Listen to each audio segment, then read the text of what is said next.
Hello everyone, I'm Irfan Habib, currently a first year MBBS student from IIMS Bhubaneswar, and my NEET 2022 score was 685 with All India rank 594. Okay, so for this session, I'll be your mentor.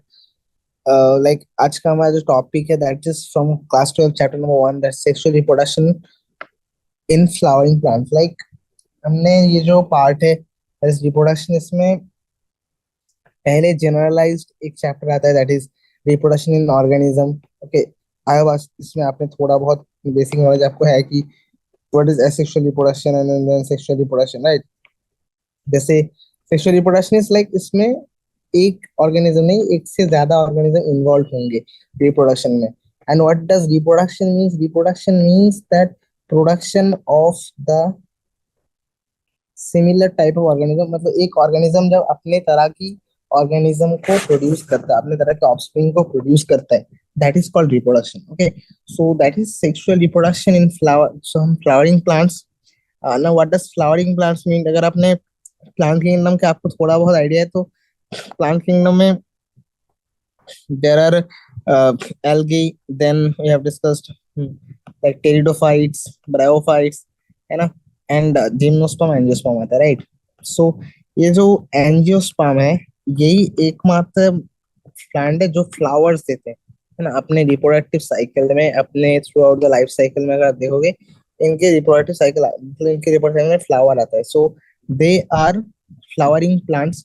Okay, so we will discuss the sexual reproduction. That means more than one organism. यहाँ पर अगर होगा flowering plant तो दो flowering plants involve होंगे, या फिर एक फ्लावरिंग प्लांट का दो part. Okay, this will be involve and this is a type of reproduction and that we will discuss in angiosperm. Okay, so as this sexual reproduction in flowering plants, तो जो सबसे important thing है जो angiosperm में, that is flower. यही वो fascinating organ है जो इस रिप्रोडक्टिव फेज को, है ना, आप बोल सकते हैं कि हाँ कौन सा ऐसा फेज है जो अब जो हमें क्या है ना, कौन सा ऐसा ऑर्गन है जिस जो इस रिप्रोडक्शन को फैसिलिटेट कर रहा है. सो दैट इज फ्लावर. तो हम फ्लावर के बारे में थोड़ा देख लेंगे कि parts of flower, how it helps in reproduction, and then there are pre-fertilization, like there are certain structures in the plants and the events. Okay, then the main part, that is fertilization, and we'll discuss how it is different, how why it is called double fertilization. Okay, and then we'll discuss the post fertilization event. मतलब fertilization हो गया एक बारी, sperm और दोनों gamete का fusion हो गया, उसके बाद क्या हो रहा है, ठीक है. And at the end we will discuss apomixis and polymery, and उसके बाद फिर इस चैप्टर के एक्सरसाइजेस देख लेंगे, ठीक है. सो ब्रीफली अगर मैं आपको बताऊं तो एक चीज देखो कि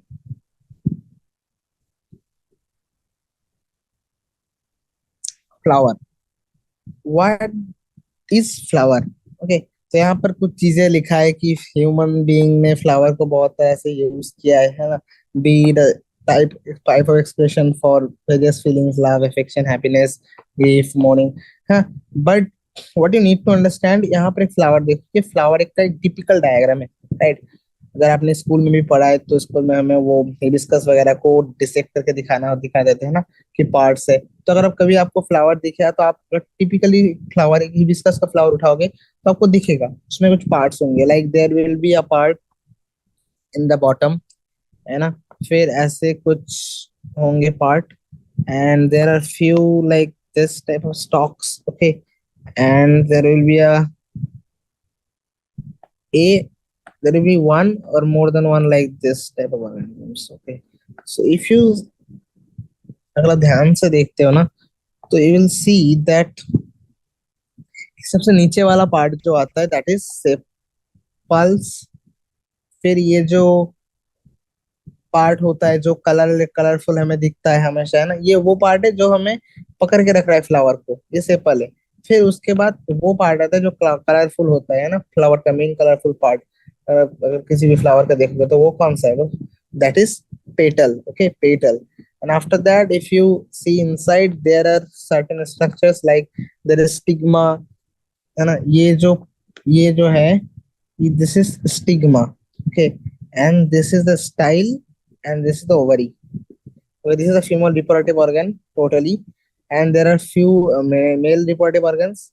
There is a anther and a stalk. Okay, so this is the male reproductive organ, this is the female reproductive organ, and parts of male and female reproductive organ दिखाया गया है. हम डिटेल में डिस्कस करेंगे आगे भी. Okay, so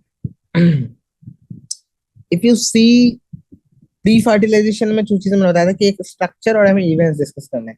तो structure में हम डिस्कस क्या करेंगे, लाइक अगर आप देखते हो ना कि किसी भी प्लांट का, तो पहले समझो कि फ्लावर कैसे बनता है. ओके, अगर आप किसी भी एक प्लांट को उठा लोगे, किसी भी प्लांट का एक part, okay, so actually flower हमें प्लांट्स में आप जब दिखते हो तब नहीं फ्लावर बनता है. Actually the decision the plant is going to flower, ये इसमें कुछ सेवरल हार्मोनल चेंजेस या फिर स्ट्रक्चरल चेंजेस आता है which lead to ultimately differentiation, है ना. एक फ्लोरल प्राइमोडियम होता है. ठीक है, अगर आप देखोगे, आपने एनाटॉमी इन फ्लावरिंग प्लांट्स का थोड़ा आप आइडिया, तो there are various meristematic tissues, there are various permanent tissues. तो इन टिश्यूज के पास कैपेबिलिटी होता है, they can grow, they can differentiate, right. So one of this, like इनमें से एक part that is floral primordium. अगर मैं बताऊं तो फ्लोरल प्राइमोडियम में कुछ hormonal changes and structural changes होने की वजह से ये डिफरेंशिएट करके एक फ्लावर बनाता है. ठीक है, so inflorescences are formed which bear floral buds and then flowers. पहले फ्लोरल बड्स आएगा, फ्लोरल बड्स आने के बाद वहां से फ्लावर. ठीक है, in the flower the male and female reproductive structures are androecium and gynoecium. गाइन आपको पता है ये वर्ड हमेशा फीमेल के लिए यूज होता है, right. So androecium and androgen वगैरह आपने सुना है, तो androecium is for male and gynoecium is for female. ये साइन आपको याद रहेगा. ठीक है, तो एंड्रोशियम के हमने पार्ट देखा था कि इसमें क्या क्या पार्ट आते हैं. एंथर, वो part, and then this is the filament, right. And in females also three structures. First the stigma, है ना, वो जो प्लेटफॉर्म टाइप का होता था स्टिग्मा. फिर उसके बाद था ये स्टॉक, उसके बाद ovary. Stigma, stock and ovary we'll discuss. So first let's talk about the androecium. जो है androecium, हम मेल रिप्रोडक्टिव ऑर्गन, राइट. अब इसमें से हर एक पार्ट का, इसके हर एक पार्ट्स को हम क्या कहेंगे, that will be called as a stamen.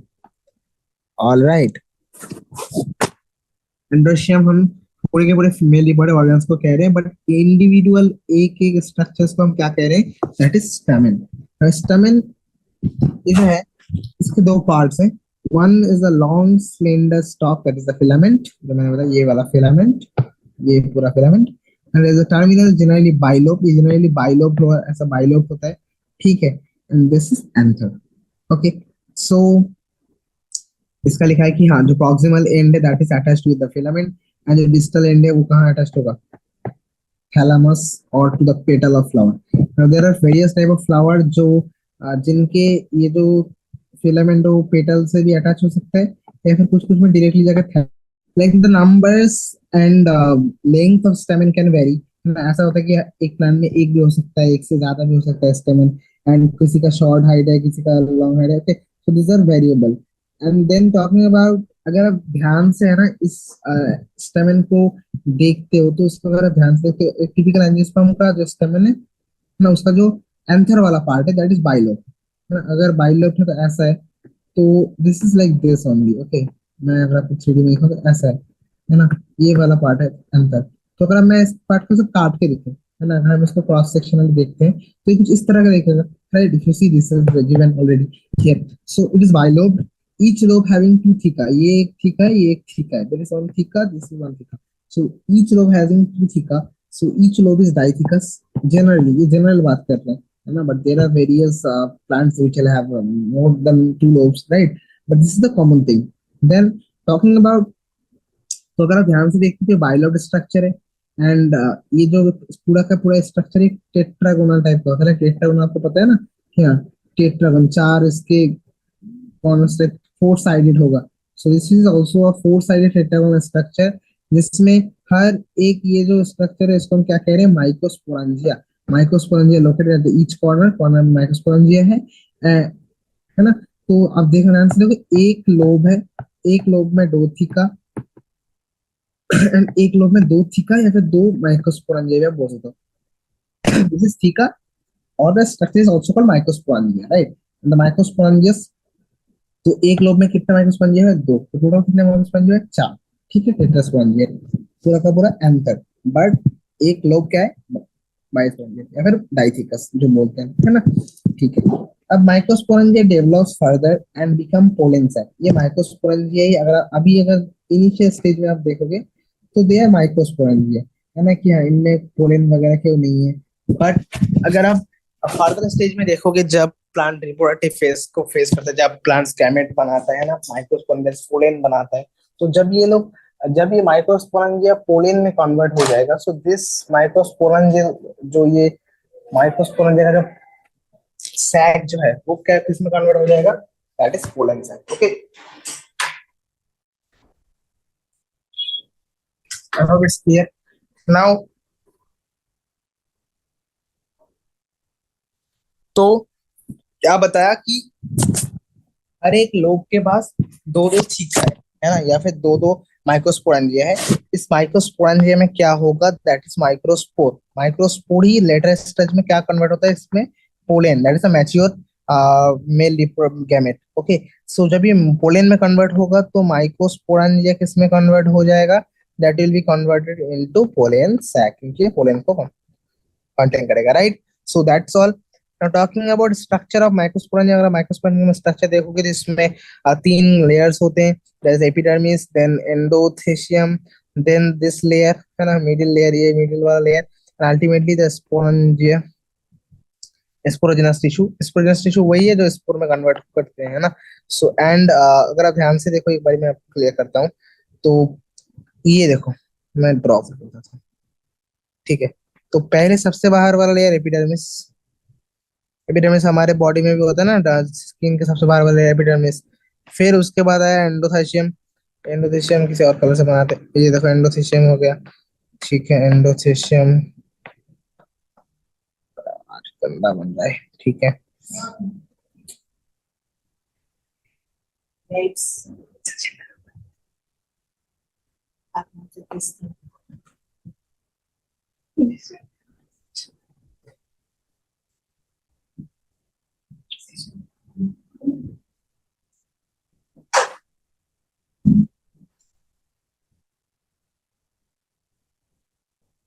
Okay, so like first there is the epidermis layer and then endothelium is, उसके बाद वाला लेयर को हम कहते हैं एंडोथेशियम, है ना? एंड द अल्टीमेट, उसके बाद वाला वाला याद देखो, दैट इज एंडोथेशियम।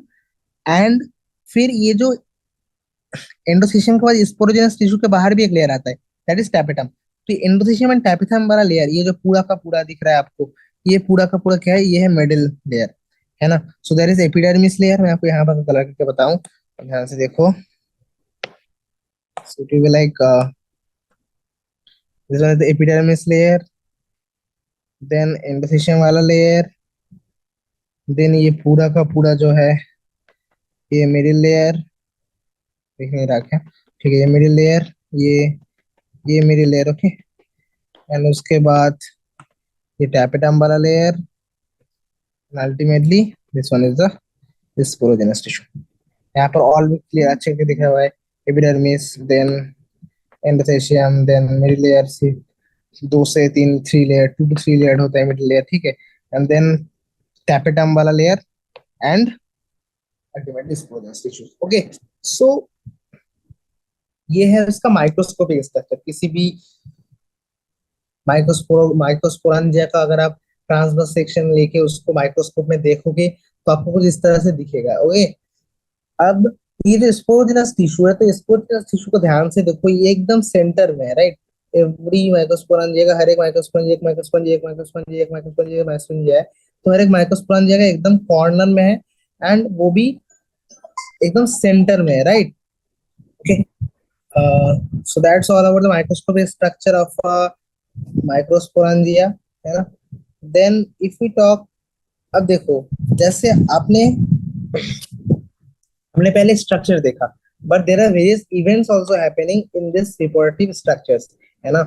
जो मेल गैमेट का बनता है, मेल गैमेट माइक्रोस्पोर का जो माइक्रोस्पोर बनता है, उस प्रोसेस को हम क्या कहते हैं? That is called microsporengenesis. So the process of formation of microspore from the pollen mother cell. तो पोलन मदर सेल इनको हम कहते हैं जिनसे पोलन बनता है। Pollen is the matured structure, but उसको माइक्रोस्पोरेंजिया भी कहेंगे जब अनमैच्योर्ड है, राइट। सो माइक्रोस्पोरेंजिया और पोलन किससे बनता है? That is pollen mother cell, and this process is called microsporangia sporogenesis, and this process includes various meiosis steps also. क्योंकि आपको पता है कि जो पोलन मदर सेल होगा वो डिप्लॉयड होता है, right, that will B 2n, but ultimately the pollen F microspore that is N. So this step undergoes through a meiosis step. All right. And talking about the microspores, as they are formed, they arranged in a cluster of 4 cells. है ना। तो जब भी अगर आपको पता है एक पोलन सेल अगर एक 2n स्ट्रक्चर meiosis में अंडरगो करता है तो उसमें 4 सेल बनता है, that is a tetrad. Okay. So in this case, from a pollen mother cell, there will be a 4 tetrad of microspore will be formed. So this will be called microspore tetrad. Alright. And यही फिर जब जब anther mature करता है ना, धीरे धीरे फिर क्या होगा, ये जो एंथर है ये मैच्योर करेगा। अगर आप ध्यान से देखो, ये वाला एंथर था ना, तो ये एंथर मैच्योर होगा, इसमें डिहाइडेड होगा, तो ये डिहाइडेड होके इसके वॉल वगैरह सब, है ना, वॉल ऐसे डिहाइडेड होने के बाद सारे माइक्रोस्पोर्स रिलीज हो जाएंगे। ओके, तो माइक्रोस्पोर डिसोसिएट हो जाएगा, चार माइक्रोस्पोर से चिपके हुए थे तो इनमें डिसोसिएशन होगा, अलग अलग हो जाएंगे। Okay, and they will ultimately form the pollen grains. ठीक है, दैट्स ऑल। तो इसलिए बताया गया था कि pollen grains are mature male gametes, right. So talking about pollen grains, this represent the male gametophytes. All right, male gametophytes, mature male gametophytes. If you touch or open anthers of hibiscus, अब hibiscus touch करके देखोगे तो बहुत अच्छी yellowish colour के कुछ निकलता है ना, right. So that's are all pollen grain. आपने सुना होगा बहुत से लोगों को पोलन ग्रेन एलर्जी वगैरह होता है, ठीक है ना। So so pollen grains are can be of, यहाँ पर ध्यान से देखो तो they can be various architectures, various shapes, colour, design. Okay, but if we talk about their structure, so they will have a prominent outer layer. इनमें अगर ध्यान से देखोगे तो इनके पास एक prominent outer layer होता है, that is exine, है ना। जो ये exine layer कौन बनाता है? that is by sporoporonin. This is one of the most resistant organelle. आपको पता है कि बहुत से पोलेन्स वगैरह है ना, अगर देखोगे तो पोलन इतने जल्दी मतलब डिसोसिएट नहीं होता। पोलन बैंक्स वगैरह आपने देखा होगा, पोलन को हम स्टोर करके रखते हैं, तो ये कौन सा ऐसा पार्ट है पोलन का जो उसको इतना रेजिस्टिविटी दे रहा है? That is exine.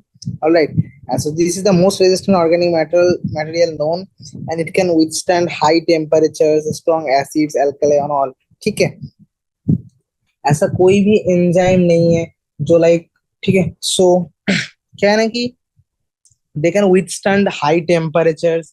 Okay, they can withstand high temperatures and strong acids, alkali, तो ये बहुत ज्यादा रेजिस्टेंट है। एंड ऐसा कोई भी एंजाइम नहीं है जो लाइक इन स्पोरोपोरेनिन को डाइजेस्ट कर सकता है, ठीक है। So that's all about there, like sporopollenin के लिए यही है। एंड स्पोरोपोरेनिन आउटर लेयर बनाता है, that is exine.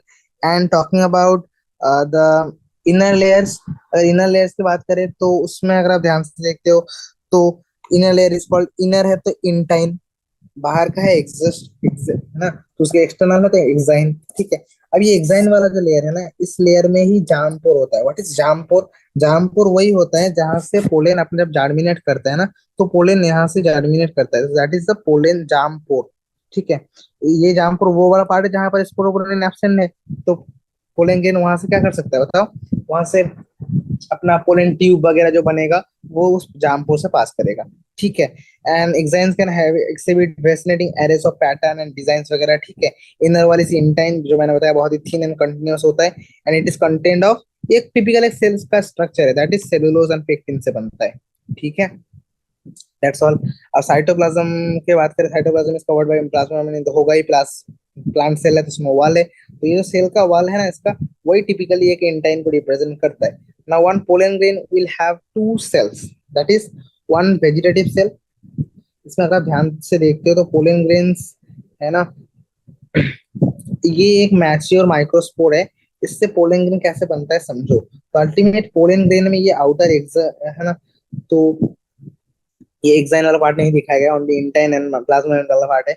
So there will be 2 cells, that is one vegetative cell and one generative cell. Vegetative cell bigger होता है, अबंडेंट है, ये न्यूट्रिशन प्रोवाइड करेगा, germ cell is irregular spindle shape, but it is the most important. इसमें dense cytoplasm है ना, and 20% cytoplasm angiosperm में अगर आप ध्यान से देखोगे तो पोलन ग्रेन ये टू सेल स्टेज में रिलीज होता है, एंड फाइनली जाके वो बाद में जाके डिवीजन करते हैं। बट कुछ कुछ ऐसे हैं जिनमें ऑलरेडी ये मेल गैमेट डिवाइड कर रखा होता है, तो इसमें एक वेजिटेटिव सेल होता है, दो मेल गैमेट्स होते हैं, थ्री सेल स्टेज भी दिखता है।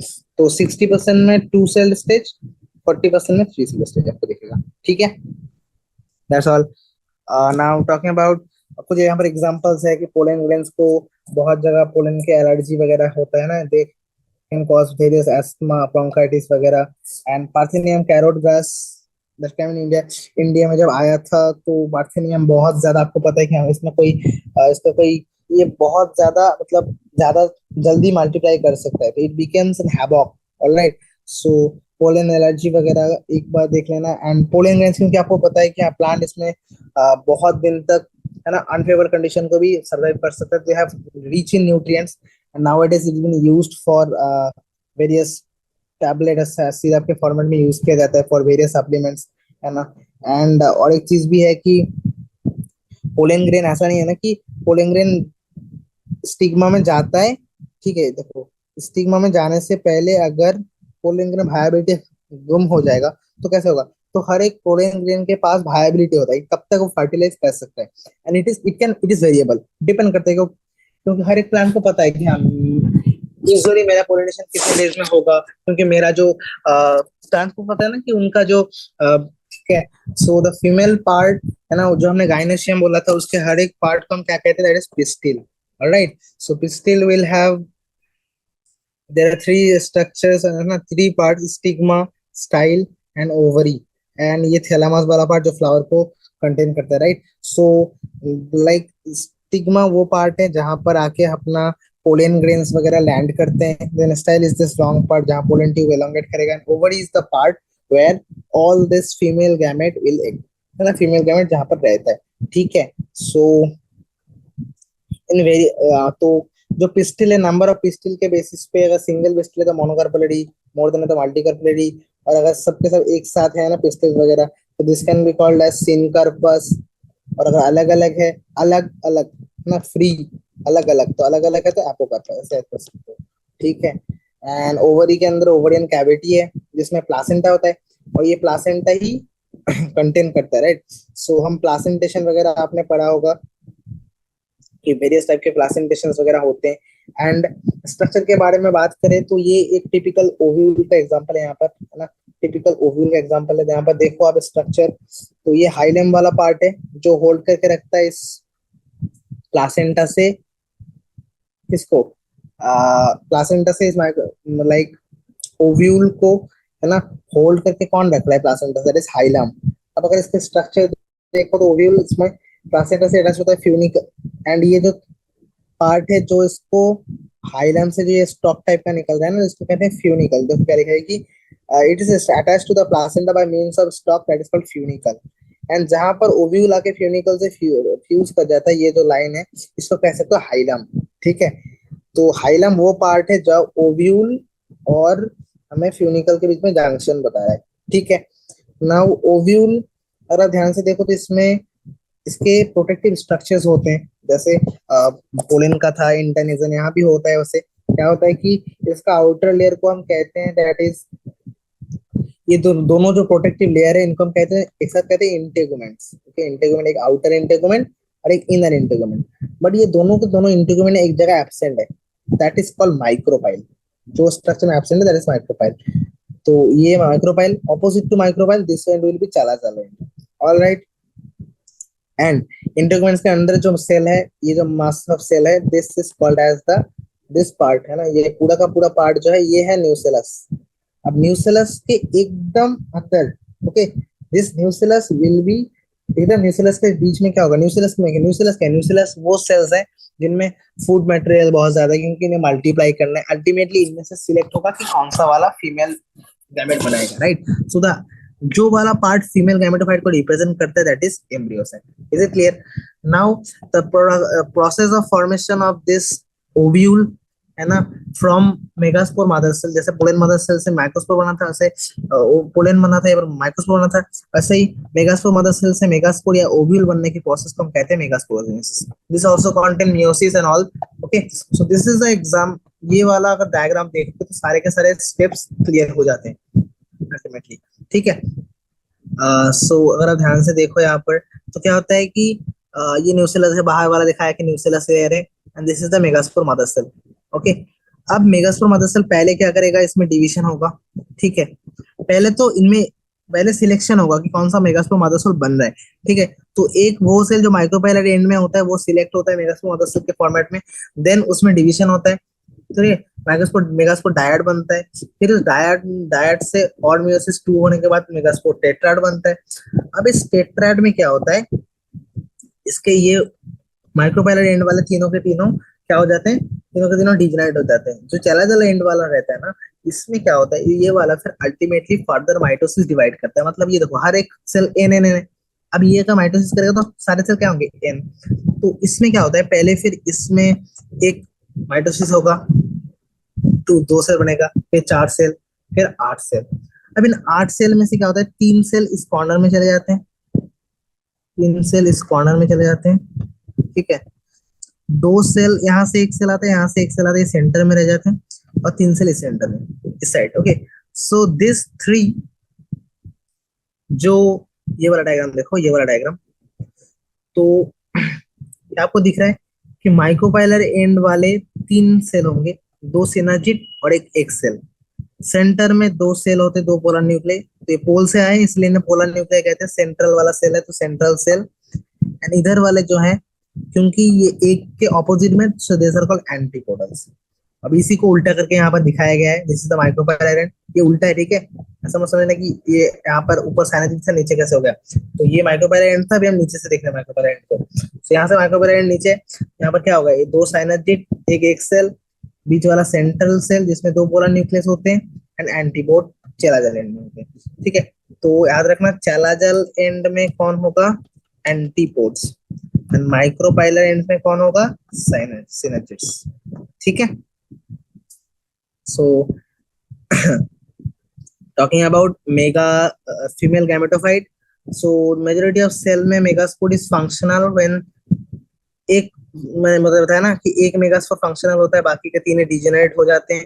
यूजुअली यूजुअली कौन सा होता है, गिवन वे देखो, यूजुअली इन द चैलाजल इटसेल्फ, है ना, माइक्रोपाइलर एंड वाले तीनों डिजेनरेट कर जाते हैं। अब इनमें sequential divide, mitotic division, sequential mitotic division जिसमें दो न्यूक्लियड वाला सेल, है ना। देखो इस सेल में ना, कि एक ही सेल है, इसमें देखो सेल डिवीजन हुआ है, बट इसके न्यूक्लियस बने, but there is no like wall नहीं बना, तो सेल नहीं बने। सो साइटोजेनेसिस नहीं हुआ, बट कैरियोजेनेसिस हुआ है। तो this is the 2 celled stage, then 4 celled stage, then 8 celled stage. Ultimately इस 8 सेल्ड स्टेज में क्या होता है, माइग्रेशन वगैरह होता है ना, अल्टीमेटली फीमेल गैमेटोफाइट बनने के वक्त तभी जाके सेल वॉल बनता है। Okay, so there are 4 nucleoid and 8 nucleoid stage. अभी 8 न्यूक्लियड स्टेज जो है, यही वाला हमारा टिपिकल फीमेल गैमेटोफाइट या फिर एम्ब्रियो सैक को लीड करता है।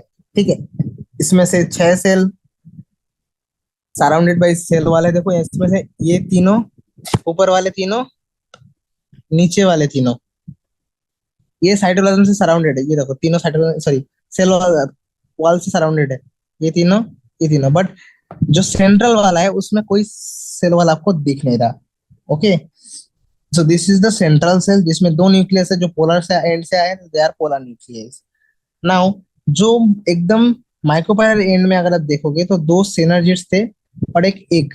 ये पूरा का पूरा combination of this 2 synergids and egg cell is called as the egg apparatus। एक उसके साथ एक के बाकी साथी वादी, तो एग apparatus। ओके, जिसमें से ये एक जो रानी है, एंड उसके सिनर्जिड्स, उसके जो साथियां, ठीक है, इनको मिलकर हम क्या कहेंगे, एग apparatus। 3 सेल जो चैलाजल एंड में आते हैं, they are antipodals. Large central cell इसमें 2 न्यूक्लियस है। तो अगर आप ध्यान से देखते हो इसमें कितने सारे न्यूक्लियस है, 1 2 3 4 5 6 7 8, बट सेल कितने हैं, 1 2 3 4 5 6, और ये पूरा का पूरा एक सेल। तो this is a 7 nucleated and 8 nucleated and 7 celled stage. ये बहुत बारी पूछा जाता है कि टिपिकल एक embryo sac, typical female gametophyte consist of 8 nucleuses and 7 cells. ठीक है, चलो अब वो स्टेज आता है। तो प्री फर्टिलाइजेशन के दो इवेंट हमने देखे, एक देखा मेगास्पोरेंजिनेसिस, एक देखा माइक्रोस्पोरेंजिनेसिस। अब आता है पोलिनेशन। इसमें क्या होता है कि मेल वाला जो मेल वाला गैमेट जो बना था, वो फीमेल के गैमेटोफाइट तक कैसे पहुंचता है, तो this process is called pollination. ये भी फर्टिलाइजेशन से पहले ही हो रहा है, तो this is also under pre fertilization. Then उसके बाद हम फर्टिलाइजेशन देखेंगे, that is double fertilization. And after that post fertilization events like seed formation and all. Then at the end we will talk about apomixis and polyembryony. ठीक है, तो pollination की बात करें, what is pollination? It's a mechanism to achieve the objective transfer of pollen grain का transfer to the stigma of pistil, this is called pollination. क्या बताया? अब हर एक फ्लावरिंग प्लांट्स का अलग अलग पैटर्न ऑफ पोलिनेशन होता है ना? वो बहुत सारे पोलिनेटर्स यूज करते हैं ना। What are pollinators? Pollinators are nothing but pollinating agents जो पोलिनेशन करवा रहे हैं। ठीक है, pollinators. And kinds of pollination, pollination कितने टाइप के होते हैं, तो that depends on the source of pollen, है ना? सो पोलिनेशन को हम डिवाइड कर सकते हैं into, there can be autogamy, there can be geitonogamy and xenogamy. ठीक है, अब ऑटोगैमी क्या है? ऑटोगैमी वो है जिसमें सेम फ्लावर, अब ध्यान से मैं आपको ये एग्जांपल ये थोड़ा क्लियर करके बताता हूँ, ये कंफ्यूजन रहता ही रहता है। ठीक है, सो ये देखो, यहाँ पर दो प्लांट्स में बनाता हूँ। ठीक है, ये मान लो एक प्लांट है, ये और एक प्लांट है। इस प्लांट में ये फ्लावर बना दिया, इस प्लांट में ये फ्लावर बना दिया। अब इस प्लांट के या फिर इस प्लांट को मैं और एक फ्लावर बना देता हूँ, इस प्लांट में, इस प्लांट के ही और एक फ्लावर ये रहा। ठीक है, अब आपको पता है कि हर एक प्लांट के पास क्या होता है, सॉरी, हर एक, है ना, फ्लावर के पास एक, अब अगर ऐसे कुछ कुछ कुछ फ्लावर ऐसे हैं जो लाइक यूनिसेक्सुअल होते हैं, है ना? सो दे, अगर वो यूनिसेक्सुअल है तो लाइक, तो उनमें सिर्फ एक टाइप के आपको क्या दिखेगा, एक टाइप के आपको या तो मेल रिपोर्टिव ऑर्गन होगा या फीमेल, है ना? मैं मानता हूँ कि ये वाला बाइसेक्सुअल है, तो इसमें मेल वाला भी है एंड फीमेल वाला भी है।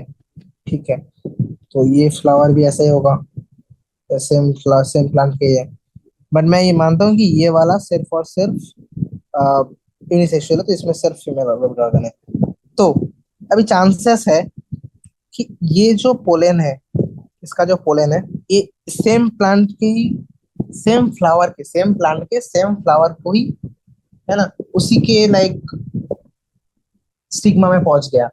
तो इसको हम क्या कहते हैं, इस ये हो सकता है, या फिर केस हो सकता है कि हाँ ये अगर हुआ तो इसको हम क्या कहेंगे, ऑटोगैमी। अब सेम प्लांट के डिफरेंट फ्लावर में गया तो इसको हम कहेंगे ज़ेइटोनोगैमी। बट अगर डिफरेंट प्लांट में गया, इसमें गया, तो इसको हम क्या कहेंगे, this will be called as xenogamy. So I hope it is clear. अब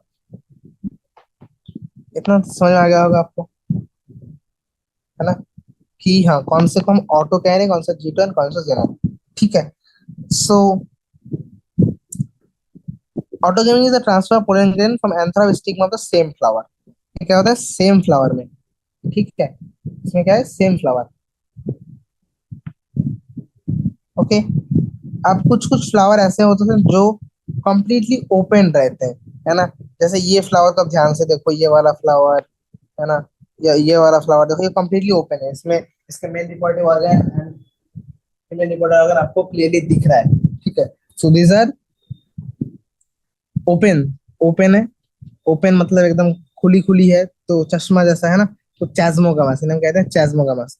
ओके, एंड जो थोड़ा बंद करके रखते हैं, that are, so open type के फ्लावर जो है वो है चैस्मोगमास, और जो क्लोज टाइप के फ्लावर है दिस आर क्लिस्टोगमास। ओके, दो टाइप के फ्लावर होने के चांसेस होते हैं। एक मैंने बताया ऑटोगेमी, ऑटोगेमी क्या बताया कि transfer of pollen grain from anther of the same plant के ही बट डिफरेंट फ्लावर से आ रहा है, दैट इज एडिनोगेमी।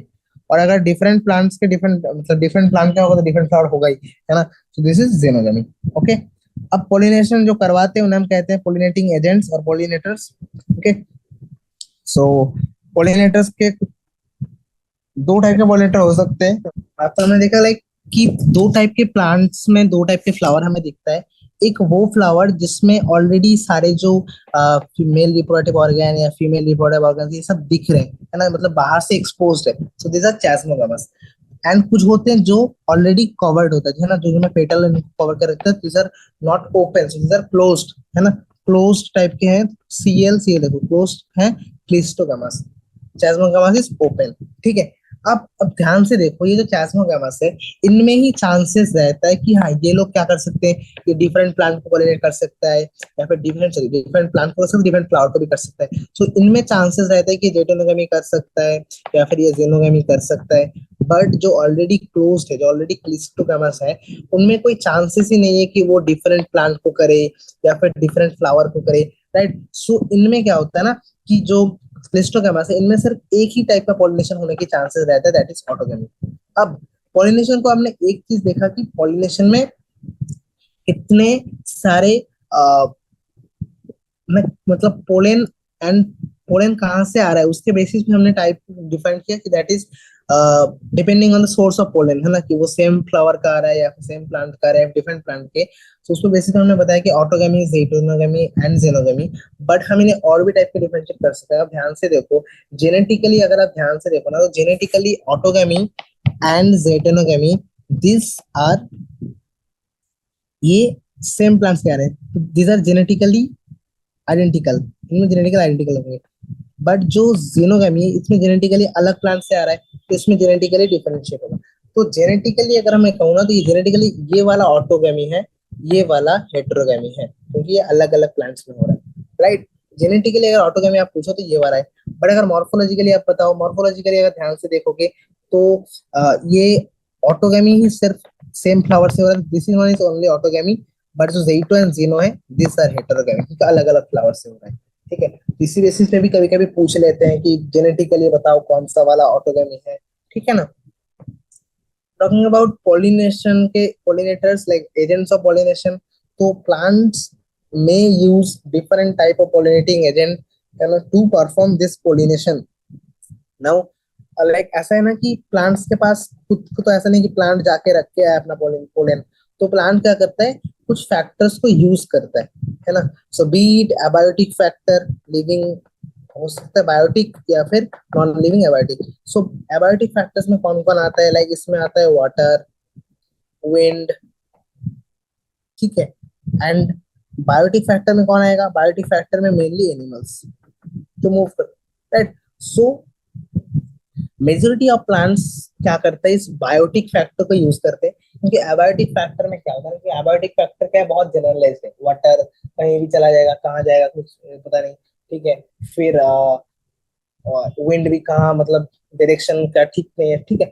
बट जो बायोटिक है, लाइक वो एनिमल एनिमल उस प्लांट को ही फीड करता है, तो उसको पता है कि स्पेसिफिक यहीं पर आएगा। So most of the plants they use biotic agents. Okay. Small portion of plant ऐसा है जो एबायोटिक एजेंट्स की यूज करते हैं। ठीक है। अब जो एबायोटिक है उसमें भी अगर आप ध्यान से देखोगे, क्योंकि हाँ, एबायोटिक क्यों नहीं यूज करते, इसलिए क्योंकि पोलन ग्रेन का स्टिग्मा के साथ चांस आने का चांसेस विंड या फिर वाटर में बहुत ही रेयर चांसेस, चांस फैक्टर कि हाँ आ जाए, शायद आ जाए, है ना। जैसे बायोटिक में चांस होता है कि हाँ ठीक है एनिमल उसके पास जाएगा, तो इसमें चांस है बहुत हाई। बट उसमें क्या है ना कि वो पानी जा भी सकता है उस प्लांट के आसपास से, या फिर विंड उसी डायरेक्शन में जाएगा, कोई पता नहीं, है ना। बीच में कोई और आ गया तो वहीं पे रुक गया, मतलब बीच में कोई और एक मान लो कुछ रेजिस्टेंट आ गया, तो वहां पर जाके पोलन चिपक गया, तो ऐसा भी हो सकता है। तो there are various uncertainties, very तो इन सब uncertainties and loss of pollen grains को प्रिवेंट करने के लिए क्या करता है, जो प्लांट्स ऑलरेडी इन एबायोटिक एजेंट्स पर डिपेंड है, तो उनमें नंबर ऑफ ओव्यूल बहुत ज्यादा हाई होगा, है ना, कि या चांसेस बढ़ाना है तो क्या करना है, पोलन ग्रेन के नंबर बढ़ाओ। प्रोबेबिलिटी कम है तो हमने नंबर बढ़ा दिया, राइट। सो इनमें पोलन के नंबर एंड इनमें नंबर ऑफ ओव्यूल्स के भी, अवेलेबल ओव्यूल्स के भी चांसेस, मतलब नंबर्स बहुत हाई होता है। ठीक है। अब एबायोटिक में मैंने क्या क्या बताया था, एक था विंड और एक है वाटर। तो इनमें से कौन सा वाला बताओ कि सबसे ज्यादा कॉमन है। तो इनमें से most of the plant used wind. Okay. क्योंकि विंड में भी अगर आप ध्यान से देखोगे कि हाँ प्लांट्स ज्यादातर एक्वाटिक प्लांट्स बहुत, जो एक्वाटिक प्लांट्स है ना, आप सोच रहे हो कि एक्वाटिक प्लांट्स शायद वाटर यूज कर रहे हैं, but not like that. Aquatic plant भी most of them use biotic agent as their pollinators. Okay, तो ये मिसनोमर कभी कभी रहता है कि हाँ एबायोटिक एजेंट शायद ही करते हैं, but no not like that. Pollination by water बहुत रेयर है, like more than about about 30 genus के आसपास प्लांट है जो वाटर के थ्रू पोलिनेशन करते हैं। Most of them are done by biotic, and abiotic में भी विंड। ठीक है, अब विंड में अगर होगा तो आप सोचो कि मुझे विंड के थ्रू पॉलिनेशन करवाना है, जो कि बहुत ज्यादा डायरेक्शन लेस है ना, बहुत ज्यादा। तो क्या क्या प्रोबेबिलिटीज होना चाहिए, मतलब क्या क्या फीचर्स उसको अडॉप्ट करना चाहिए इस पॉलिनेशन को रन कराने के लिए। सो देयर विल बी, अगर आप ध्यान से देखोगे तो इसके, अगर इन्हें विंड के थ्रू जाना है तो there pollen should be light and non sticky, कहीं भी जगह चिपक ना जाए। ठीक है, सो लाइट नॉन स्टिकी होना चाहिए, है ना, ताकि वो इन करंट के थ्रू ट्रांसपोर्ट हो सके। एंड जो ये इनका जो स्टैमिन वगैरह है ना, स्टैमिन मतलब मेन रिप्रोडक्टिव ऑर्गन, वो बहुत ज्यादा एक्सपोज्ड होना चाहिए, वेल एक्सपोज्ड स्टैमिन्स, है ना। एंड ये लोग इजीली डिस्पर्स कर पाए, सो दैट इजीली डिस्पर्स कर पाए, राइट। एंड ऑल्सो जो स्टिग्मा है ना, फीमेल रिप्रोडक्टिव पार्ट, वो भी फेदर ही होना चाहिए, so that it can easily catch easily catch the pollen grains, right? So it can easily trap the airborne pollen grains. That is also. Now जो wind pollinated flowers होते हैं, most of them are single ovule in a sing each ovary. इनमें general देखा गया है कि एक ovary के अंदर एक ही ओव्यूल दिखता है। ठीक है, अब इसी सिमिलर टाइप का एग्जांपल अगर आप बोलो कि ऐसा कौन सा एक प्लांट का एग्जांपल था, तो इसमें से एग्जांपल है कॉब। अगर आपने कॉर्न देखा है, कॉर्न कॉब, है ना, आपने देखा होगा ना कि भुट्टे वगैरह, भुट्टे जो कहते हैं, तो उन कॉर्न में आप अगर ध्यान से देखोगे उसका तो जो मेल वाला पार्ट है ना, वो बहुत ज्यादा एक्सपोज्ड है। एंड ऑल्सो जो फीमेल स्टिग्मा वाला पार्ट है वो बहुत ज्यादा फेदरी ऐसे आपको दिखेंगे, है ना। अगर आप प्रॉपर उसके फ्रूट को देखोगे तो उसमें ऐसा पार्ट एक रह जाता है ऊपर की तरफ, तो वही पार्ट था जो फ्लावर, मतलब फ्लावर, ये तो फीमेल वाला पार्ट नहीं था ना जो फ्रूट बन रहा है। तो अल्टीमेटली ये जो आपको फेदरी दिखता है ना, ये अल्टीमेटली स्टिग्मा का पार्ट ही था। ठीक है, so wind pollination is quite common in grasses. तो ग्रासेस, कॉर्न क्रॉप, इनमें कॉर्न क्रॉप, कॉर्न कॉर्न वगैरह एंड ग्रासेस में इनका आपको दिखेगा। एंड वाटर बहुत, मैंने बताया वाटर बहुत रेयर है, लाइक ओनली 30 जनस ऐसे हैं जो शायद ये शो करते हैं, उनमें से most of them are monocotyledons. Alright, तो mode of transport for male gamete among lower plants जैसे एल्गी, अगर आप ध्यान से देखो ना, एल्गी, ब्रायोफाइट, टेरिडोफाइट, ये लोग क्या करते थे, उन वाटर को यूज करता था। बट जो फ्लावरिंग प्लांट है वो लोग इसे यूज नहीं करते। ठीक है, flowering plant mainly use biotic agents, और if abiotic then wind. Okay, अब क्योंकि आपको पता है कि वाटर से अगर ये डिपेंडेंट होंगे तो इनका क्या होगा ना, कि ये लोग बहुत वाटर डिपेंडेंट होंगे तो इनका लोकेशन फिक्स हो जाएगा, उनको वाटर के आसपास ही रहना होगा। देन, है ना, देन ऑल्सो कि हाँ इनमें चांसेस ऑफ पॉलिनेशन भी बहुत कम होता है। तो अगर वाटर का नीड होगा so they will have a very less limited distribution, isn't it? That's why इस चांसेस बहुत कम होता है वाटर पॉलिनेशन के। एंड एग्जांपल अगर बताओ वाटर पॉलिनेशन करते हैं कौन कौन, तो एग्जांपल है वेलिस्नरिया एंड हाइड्रिला, हाइड्रिला एंड वेलिस्नरिया। ठीक है, ये फ्रेश वाटर के, एंड मरीन में सी ग्रास एंड जोस्टेरा। तो ये चार आपको याद करना है जो मेनली वाटर पॉलिनेशन करवाते हैं। बट एक चीज याद रखना, जो वाटर वाले प्लांट्स है, aquatic plant, not that mean कि वो सबके सब जो पानी में रहते हैं तो सबके सब वैसे ही करेगा, नहीं। अब अगर देखोगे वाटर हायासिन, है ना, वाटर लिली वगैरह, ये लोग क्या करते हैं ना, इनमें अगर देखो ये वाटर में रहते हैं ठीक, लेकिन इनके पार्ट्स जो है ना, फ्लावर वगैरह, वो तो एयर में ही है।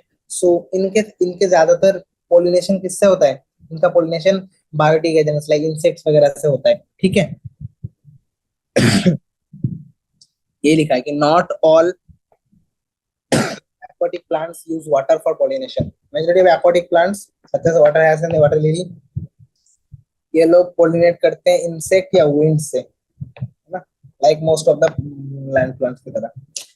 ओके, अब वेलिस्नरिया एंड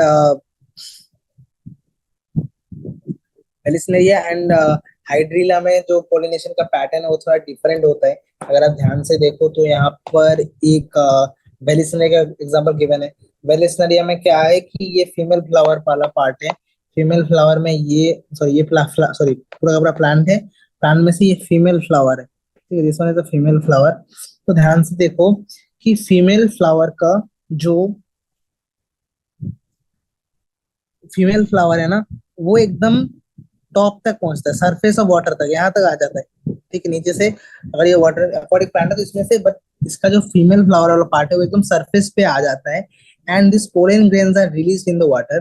तो पोलन ग्रेन को वाटर में रिलीज करते हैं, है ना। एंड कौन से कहाँ रिलीज करते हैं? सरफेस ऑफ वाटर में।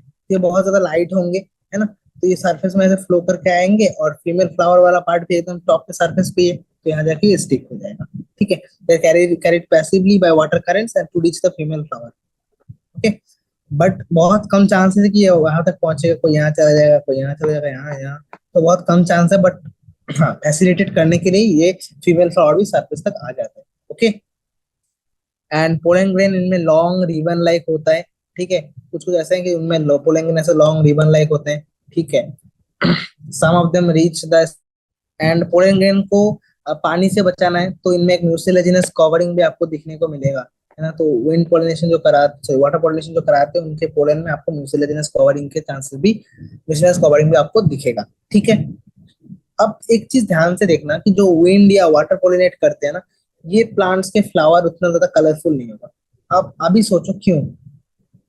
क्योंकि मोस्ट ऑफ द, क्योंकि आपको पता है कि बायोटिक एजेंट जो है ना, उनको ही कलर चाहिए। लाइक कोई भी बी या फिर कोई भी इंसेक्ट उस प्लांट की तरफ तभी अट्रैक्ट होता है जब उसके पास नेक्टर है या उसका कोई स्मेल है अच्छा सा, या फिर कलर है, उसको देख के अट्रैक्ट होके जाता है ना। बट विंड का तो ऐसा नहीं कि हाँ विंड जहां पर रेड कलर होगा वहीं जाएगा, नहीं। विंड वाटर इन सब का ऐसा कुछ है नहीं।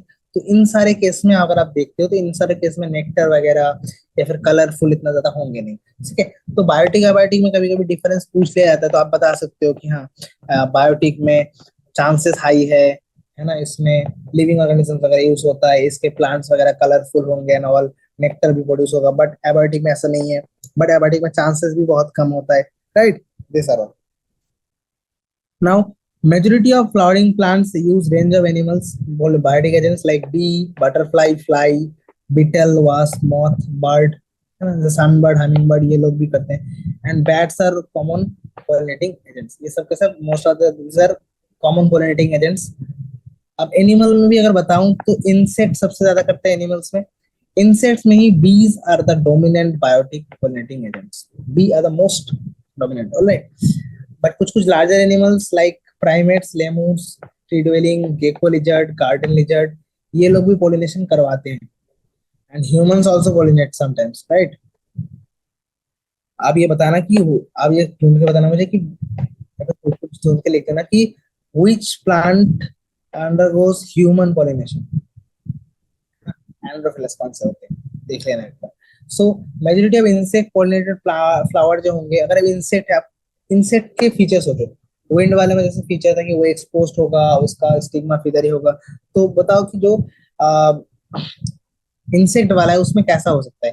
तो ये कलरफुल होंगे obviously, they will have colour, they will have fragrance and they will be large, है ना, इसमें लार्ज होगा सो दैट इंसेक्ट्स वगैरह आए आ सके, इनको बहुत सारा स्पेस मिले, है ना। And number of flowers are clustered into inflorescence to make them conspicuous, ऐसा एकदम चिपक चिपक के सब एक साथ रहते हैं, ताकि क्या हो, एक बार इंसेक्ट आए तो एक बारी में सबके सब पोलन जाके चिपक जाए उसके साथ। ठीक है, so they will be sticky, pollens will be sticky. Okay, and है ना, पोलन स्टिकी होगा।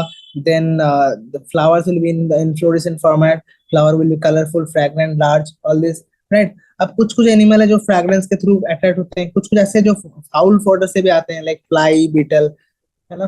तो एनिमल विजिट के लिए फ्लावर ने क्या कर रखा है, कुछ रिवर्ड्स दे रखे हैं, जैसे नेक्टर, है ना। या फिर कुछ कुछ प्लांट क्या करता है, अपने पोलन ग्रेन को ही फ्लोर, पोलन ग्रेन को खाएगा। अब पोलन ग्रेन खाएगा तो कुछ ना कुछ तो उसकी बॉडी में भी चिपक जाएगा, स्टिक हो जाएगा। सो जब वो किसी और एक फ्लावर को, है ना, फीड करने जाएगा तो वहां पर जाएगा पॉलिनेशन ऐसे हो जाता है। So this are some of the methods, some of the rewards जो प्लांट यूज करता है to reward his pollinator, right. The body of animal get coating of pollen grain which are generally sticky in animal pollinated flowers. ठीक है. In some species flower rewards are like safe places to lay eggs कि हाँ वो अंडा देने आए तब जाके चिपक जाए, है ना. जैसे एमोर्फोफिलस एक जो प्लांट है ये बहुत ही लंबा होता है, लाइक 6 फीट के आसपास. इसमें एक ऐसा सिमिलर रिलेशनशिप दिखता है. एंड उसके साथ साथ और एक ऐसे एग्जांपल है यूका एंड मॉथ वाला. Yucca and moth, yucca plants में मॉथ आके ऐसे बर्ड मतलब अपना एग देता है. तो यहाँ पर क्या होता है कि मॉथ अपना लाइफ साइकिल प्लांट के बिना नहीं कंप्लीट कर सकता, प्लांट भी नहीं कर सकता, तो दोनों एक दूसरे पे बहुत ज्यादा डिपेंडेंट है, राइट. तो like moth deposit the egg in the locule of ovary, जो ओवरी का लॉक्यूल है ना, लॉक्यूल मतलब कैविटी, वहां पर जाके ये एग देता है. एंड जब इसके लार्वा वगैरह निकल के आएंगे, तो लार्वा वगैरह जब निकल के आएगा, है ना, उसी टाइम ये क्या करेंगे, देखो ये प्लांट वहां पर एक देता है, at the same time it will pollinate by the moth, pollinate कर देगा क्योंकि ये दूसरा और कोई प्लांट को विजिट करता होगा ना, तो ऐसे करके पोलिनेट कर देता है. एंड लार्वा जब निकल के आता है तो उसके साथ साथ वहां पर सीड भी डेवलप होने लगते हैं. तो अल्टीमेटली मॉथ को भी जगह मिल रहा है कि वो एक लाई ले कर सकता है, एंड यूक का भी अपना पोलिनेशन करवा रहा है. तो ऐसा करके दोनों को फायदा मिलता है, राइट. This are all. यहाँ पर कुछ एग्जांपल्स वगैरह दिया है, ठीक है, जैसे ऑनियन वगैरह, रोज, मैंगो, पीपल. आपको बताने की इसमें से कौन सा एनिमल इसको विजिट करता है, कैसे करते हैं, अगर ध्यान से देखोगे सारी चीजें आपको कॉमन सिमिलरिटीज दिखेगा इनमें, है ना. आपको दिखेगा कि कोई ना कोई रिवार्ड्स वो प्लांट प्रोवाइड कर रहा है अपने पोलिनेटर्स को. अब और भी कुछ एप्लीकेशन वाला पार्ट आता है पॉलिनेशन में, that are outbreeding device, and we will discuss a very important thing, that is pollen pistil interaction. ठीक है. Pollen pistil interaction come under pre fertilization, की फर्टिलाइजेशन से पहले ये भी हो रहा है. अब देखो उससे पहले आउटब्रीडिंग डिवाइस समझो. What is outbreeding device? Outbreeding device, इस नेम को आप डिकोड अगर ध्यान से करोगे, सो इट इज आउटसाइड से हम ब्रीड कर रहे हैं, है ना. कुछ डिवाइस, वो डिवाइस जो आउटसाइड से बाहर से ब्रीडिंग करने में हेल्प कर रहा है ना. लाइक आप ध्यान से सोचो. So majority of flowering plants produce hermaphrodite flowers, like जिनमें सेम फ्लावर की चांस होता है कि सेम पोलन पोलन अपने ही फ्लावर, सेम फ्लावर का किसी स्टिग्मा के साथ बाइंड करे, राइट. बट जब ऐसे सेल्फ पोलिनेशन बहुत ज्यादा होता है, सेल्फ पोलिनेशन मतलब सेम फ्लावर्स मतलब, ठीक है. तो सेल्फ पोलिनेशन जितना ज्यादा होगा इसमें, आपको अगर अपने जेनेटिक्स वाला पार्ट पर है, तो सेल्फ पोलिनेशन में क्या होगा, इनब्रीडिंग. अब इनब्रीडिंग जितना ज्यादा होता है ना, उसमें चांसेस ज्यादा, जैसे टी अगर टी ऐसा करते जाओगे ना, तो इसमें से जो रेसेसिव वाला जीन है वो बहुत ज्यादा डोमिनेंट होते जाता है. जितना ज्यादा आप इनब्रीडिंग करते जाओगे, तो एट कोई टाइम आता है जब इनब्रीडिंग वो इतना ज्यादा रेसेसिव डोमिनेंस हो जाता है कि वो प्लांट डेथ हो जाए या फिर वो एक्सटिंक्ट हो जाते हैं. सो जैसे inbreeding depression of this. So जितना ज्यादा सेल्फ पोलिनेशन होगा तो चांसेस रहते हैं इनब्रीडिंग डिप्रेशन का, right. So that to encourage cross pollination, ताकि बहुत ज्यादा इनब्रीडिंग डिप्रेशन ना हो, तो हम क्रॉस पोलिनेशन कराते हैं वैरायटी के लिए, एवोल्यूशन के लिए, है ना, अच्छा क्वालिटी के लिए. तो बट क्या होता है ना कि पोलन और स्टिग्मा लाइक दोनों के जो वो सेम टाइम में, है ना, release of pollen and stigma receptivity, जब स्टिग्मा पोलन को रिसीव करेगा एंड पोलन जब बनता है, इनमें सिंक्रोनी नहीं देखने को मिलता है जनरली. ठीक है. या तो पोलन पहले हो जाएगा या फिर स्टिग्मा पहले रिसेप्टिव हो जाता है, ऐसे होता है. बट इसलिए हम क्या करते हैं, हम कुछ मेथड यूज करते हैं. लाइक हम क्या करते हैं, हम कुछ स्पीसीज में क्या करते हैं कि एंथर मतलब कुछ स्पीसीज ने अपने आप में ही कुछ ऐसा मेथड अडॉप्ट किया है कि उन्होंने एंथर और उनका जो एंथर और स्टिग्मा बहुत दूर दूर है, प्लेस अ डिफरेंट पोजीशन, ताकि पोलन डायरेक्टली इन कांटेक्ट ना आए, सेल्फ पोलिनेशन ना हो जाए. ठीक है. So these are some devices that prevent autogamy, है ना. तो क्या क्या हुआ कि प्लांट अपने आप को इनब्रीडिंग से बचाने के लिए क्या कर रहा है कि वो अपना पोलिनेशन के time, like pollen release and stigma receptivity का टाइम सिंक्रोनाइज नहीं है, या फिर पोलन और स्टिग्मा बहुत दूर दूर प्रेजेंट है, या फिर थर्ड डिवाइस है कि सेल्फ इनकॉम्पेटिबिलिटी, कि अपने पोलन से वो फर्टिलाइज होगा नहीं, अपने पोलन के थ्रू वो क्या है, इनकॉम्पेटिबल है, right. This also inhibit the pollen germination on pollen tube, ये वाला पार्ट हम डिस्कस करेंगे लेटर ऑन आल्सो. ठीक है. And another device is like unisexual flower. Unisexual flower बना दो ना कि एक फ्लावर में सिर्फ फीमेल फ्लावर होगा, सिर्फ मेल फ्लावर होगा, तो ऐसे भी चांसेस रहते हैं. ओके. सो यूनिसेक्सुअल फ्लावर मतलब सिर्फ एक टाइप का मेल रिपोर्टेबल दिखेगा, या तो मेल या तो फीमेल, बाकी मतलब दोनों होगा.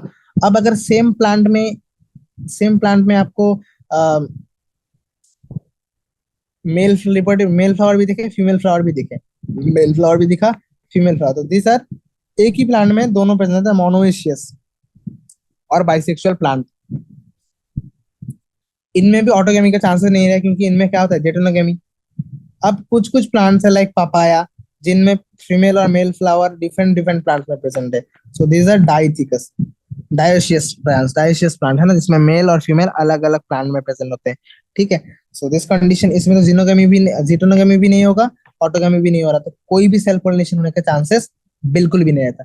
इसमें जेनेटिकली एकदम देखो, जेनेटिकल जो सेल पोलिनेशन है ना, ऑटोगेमी एंड जेटोनोगेमी, ये दोनों के होने के चांसेस घट जाते हैं। कौन से वाले में? डायोशियस प्लांट में।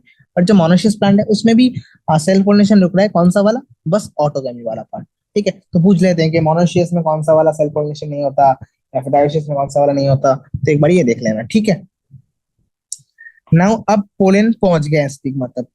अब क्या होगा पोलेन और पिस्टिल में? पिस्टिल क्या है? Pistil is nothing but another name for this stick, मतलब जो फीमेल रिप्रोडक्टिव ऑर्गन था ना, दैट इज गाइनोशियम। तो ये गाइनोशियम का हमने बता दिया, हर एक पार्ट को हम क्या कहते हैं? Pistil, right. तो ये पिस्टिल जो है, पोलेन आके इस पिस्टिल में जब लैंड करेगा, दैट इज स्टिग्मा में जब लैंड करेगा, उसके बाद फर्टिलाइजेशन से पहले उसमें कुछ इवेंट्स होते हैं, कुछ इंटरेक्शन होता है पोलेन और पिस्टिल के बीच में, उसे हम कहते हैं pollen pistil interaction, isn't it? ठीक है, तो वो स्टेप्स क्या होते हैं, पहले हम वो डिस्कस कर लेते हैं एक बारी, देन वी कैन डिस्कस कि हाँ कैसे हम आर्टिफिशियल हाइब्रिडाइजेशन को हमने अडॉप्ट किया है, इन सारी चीजों को समझ के, पोलिनेशन के methods, pollen pistil interactions, outbreeding devices and all. ठीक है, so pollen pistil interaction, okay. Pollen pistil interaction क्या है? देखो, पोलिनेशन क्या बोलता है कि हाँ, पोलिनेशन ये गारंटी कर देता है कि पोलिन पिस्टिल तक पहुंच गया, बट पोलिनेशन ये नहीं करता है कि क्या राइट टाइप के पोलिन आया है। चांसेस है ना कि विंड से दूसरे टाइप के पोलिन भी आ सकता है, या फिर जो इंसेक्ट आया था वो किसी और प्लांट का मतलब डिफरेंट स्पीसीज का फ्लावर का पोलन लाया है ना। तो ऐसा नहीं है कि हर बार सेम राइट टाइप का ही पोलन आएगा, कॉम्पेटिबल पोलन नहीं आए, तो ये चांसेस नहीं रहता। So often pollen of wrong type, इधर फ्रॉम अदर स्पीसीज, है ना, अदर स्पीसीज और सेम प्लांट का ही, मतलब जो प्लांट सेल्फ इनकॉम्पिटेबल है, तो उसी का अगर सेम फ्लावर का अगर, है ना, सेम प्लांट का ही अगर पोलन लाएगा तो उससे भी नहीं होगा। सो इनके भी चांसेस रहते हैं। सो पिस्टिल के पास एक एबिलिटी है to recognize this pollens of right type, है ना। अगर इनकॉम्पेटिबल है तो उसको एक्सेप्ट नहीं करेगा। ठीक है, सो दिस वन थिंग, है ना, ऐसा एक चीज है जो इसको आइडेंटिफिकेशन में हेल्प करता है, that is pollen pistil interaction. This helps in the identification of right type of pollen that leads to fertilization. ठीक है, अब अगर रॉन्ग टाइप का आया तो पिस्टिल इसको रिजेक्ट कर देगा, इधर बाकी इसका पोलिनेशन, इसका ये पोलन ग्रेन को, ये पोलन ग्रेन है उसको जर्मिनेट नहीं करने देगा, या फिर पोलन ट्यूब जो बनता है पोलन से, है ना, पोलन ट्यूब जो उस स्टाइल में ग्रो करता है उसको ग्रोथ को स्टाइल में इनहिबिट कर देगा। ठीक है, the ability of pistil to recognize the pollen followed by its acceptance and rejection in the result of continuous dialogue between pollen और पिस्टिल में एक कंटिन्यूअस डायलॉग बिटवीन केमिकल्स, और बिटवीन केमिकल कुछ ऐसा चलता है ना, उसमें कुछ एंटीजेंस वगैरह या फिर ऐसा कुछ अटैच होंगे जो देख के पिस्टिल आइडेंटिफाई करता है, तो एक केमिकल डायलॉग उनमें चलता है कंटिन्यूअसली, जिससे वो पिस्टिल उसको आइडेंटिफाई कर पाता है। ठीक है, so as mention earlier following compatible pollination, pollen grain जब अगर कॉम्पेटिबल टाइप का आया तभी पोलन उसको जर्मिनेट करने देगा या फिर पोलन ट्यूब का ग्रोथ करने देगा। But how this is happening, so यहाँ पर एक डायग्राम आपको दिख रहा होगा कि क्या है कि पोलन यहाँ पर आया, फिर इसमें से मैंने बताया था ना कि स्पोरोपोलन एक जगह पे एब्सेंट होता है एग्जाम में, इसका जामपोर, तो वहां से पोलन कंटेंट क्या होगा, ऐसे इंक्रीज होता है, इसका pollen tube. Now this pollen tube will grow through this style and ultimately it will reach through the egg cell, right? Through the micropylon end से भी आ सकता है, बीच में भी से आ सकता है, या फिर चैलाजल एंड से भी आ सकता है, बट कौन से एंड से आएगा उसकी कोई गारंटी नहीं है, राइट। बट एक चीज आप ध्यान से देखो कि क्या होता है ना कि पोलन ट्यूब जब ग्रो करता है टिश्यू ऑफ स्टिग्मा में, तो मैंने बताया था कि इसमें पोलन कौन से स्टेज में होता है, जनरली दो सेल, जैसे एक वेजिटेटिव सेल और एक जार्म सेल, बट कुछ कुछ सेल है जिनमें, कुछ कुछ प्लांट है जिसमें वेजिटेटिव और दो जार्म सेल भी दिखते हैं आपको, है ना। तो कुछ कुछ में जनरली टू सेल या फिर three cell stage, but ultimately release होने के साथ टाइम पे, है ना, जब पोलन रिलीज होता है प्लांट से, उस टाइम ये दो सेल या फिर थ्री सेल हो सकता है। 60% में मैंने बताया था दो सेल, देन 40% में थ्री सेल। बट जब ये पोलन ग्रोथ करता है तो उनमें अल्टीमेटली ये थ्री सेल स्टेज में आता है, ठीक है। अब पोलन ट्यूब क्या कर रहा है, दो जार्म सेल और फॉलोइंग बाय एक वेजिटेटिव सेल को ये ले जा रहा है, ठीक है। पोलन ट्यूब आफ्टर, देखिए अगर ध्यान से देखो तो पोलन ट्यूब ऐसे जब ग्रोथ करेगा, ये पोलन है, वो तो पोलन में पहले ये वाला दोनों, तो पोलन कैसे ग्रोथ करता है ना, कि पहले वेजिटेटिव सेल जाता है, पहले वेजिटेटिव सेल, उसको दोनों के दोनों जार्म सेल फॉलो करते हैं, वेजिटेटिव सेल पहले आता है, फिर जार्म सेल दोनों के दोनों उसको फॉलो करके आगे बढ़ते हैं, ठीक है। नाउ पोलन ट्यूब ऐसे करके जा रहे हैं। अब पोलन ट्यूब जब ओवरी में पहुंच गया, ओव्यूल तक थ्रू माइक्रोपाइलर एंड ये अंदर गए, ठीक है। अब यहाँ क्या होगा, ये एंटर डायरेक्टली एक में नहीं कर सकते, एक apparatus में एंटर करने के लिए ये किसी ना किसी एक सिनर्जिस का हेल्प लेता है। सिनर्जिस में अगर देखोगे तो कुछ फिलीफॉर्म apparatus होते हैं, फिलीफॉर्म मतलब ऐसे पत्ते जैसे apparatus होते हैं, जिसके थ्रू ये वेजिटेटिव न्यूक्लियस और मेल गैमेट्स में, है ना, सॉरी मैंने गलत बताया, तो पहले मेल गैमेट्स दोनों है, उस फॉलोड बाय मेल गैमेट्स सामने और पीछे वेजिटेटिव सेल, है ना, वेजिटेटिव सेल ये है, न्यूट्रिशन वगैरह प्रोवाइड कर रहा है उस पोलन को। तो ये मेल गैमेट्स फिलीफॉर्म apparatus के थ्रू एक वन ऑफ द साइनर्जिड्स, दोनों साइनर्जिड्स नहीं, एक साइनर्जिड्स के थ्रू एंटर करेगा किसी एक apparatus में। देखो एक एंटर कर गया, एंटर करने के बाद ये अपने मेल गैमेट्स को रिलीज कर देगा, दो मेल गैमेट्स है, दोनों मेल गैमेट्स को रिलीज कर दिया, ठीक है। ऐसा entering through one of the साइनर्जिड्स through filiform apparatus।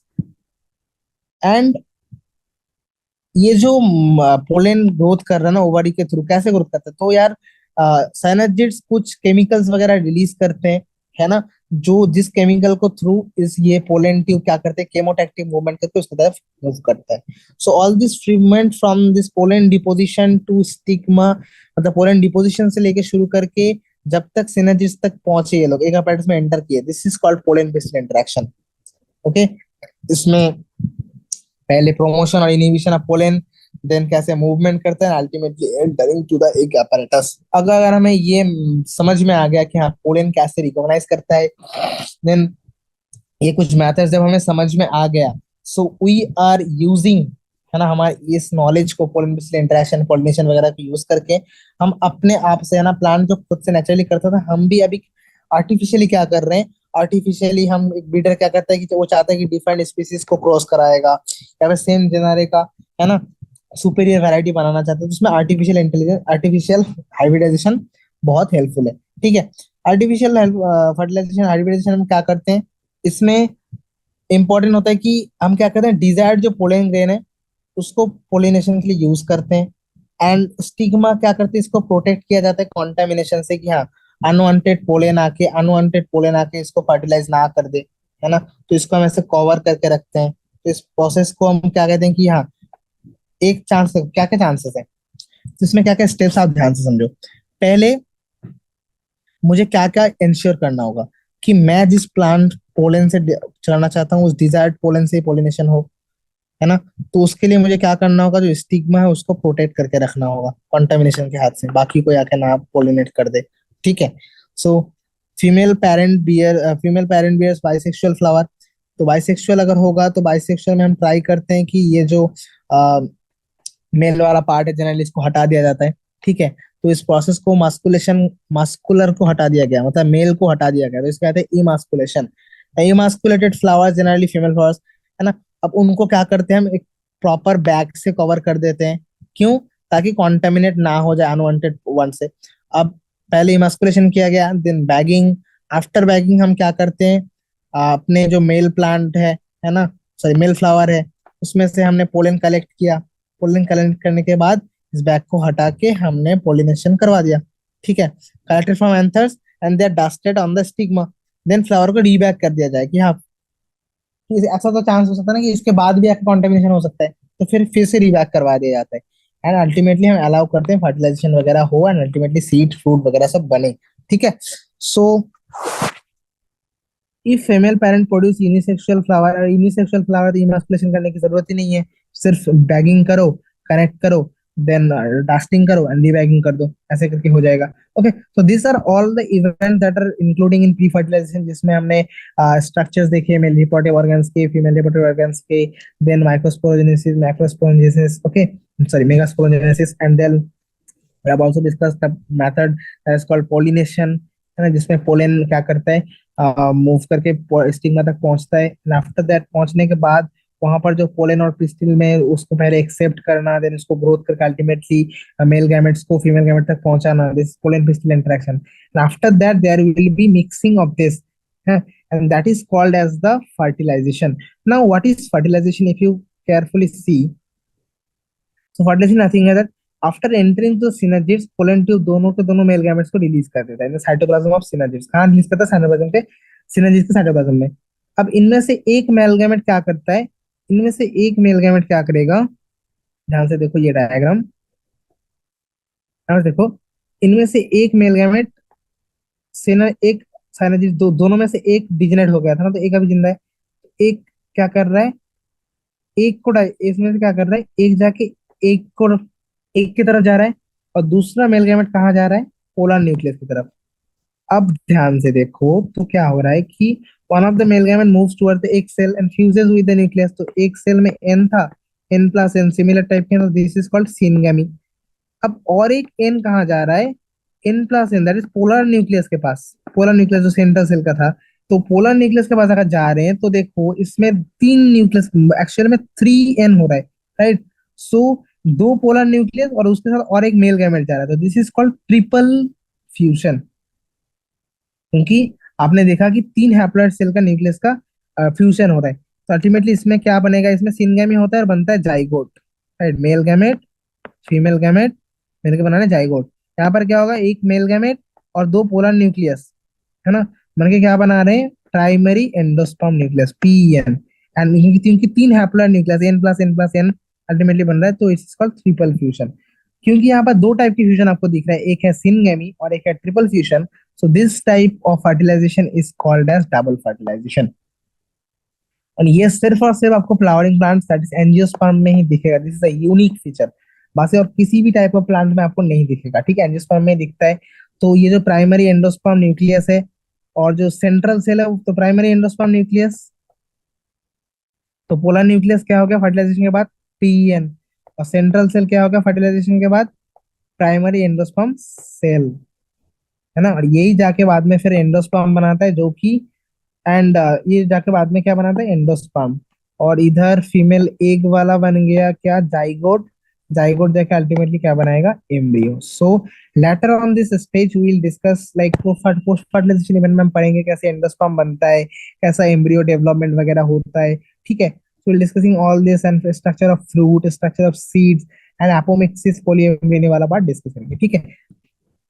सो आपकी फर्टिलाइजेशन वाला पार्ट तक आपको क्लियर है, and we will continue with post fertilization, that is post fertilization में हमें कुछ स्ट्रक्चर के बारे में बात करना होगा, बीट एंडोस्पर्मिक सेल्स, है ना, देन फ्रूट सीड्स वगैरह, कैसे एम्ब्रियो बनता है, एम्ब्रियोजेनेसिस वाला, ठीक है, वो वाला part, and we will talk about the events like embryogenesis वाला event, then also fruit formation, seed का ट्रांसफर वगैरह, ठीक है।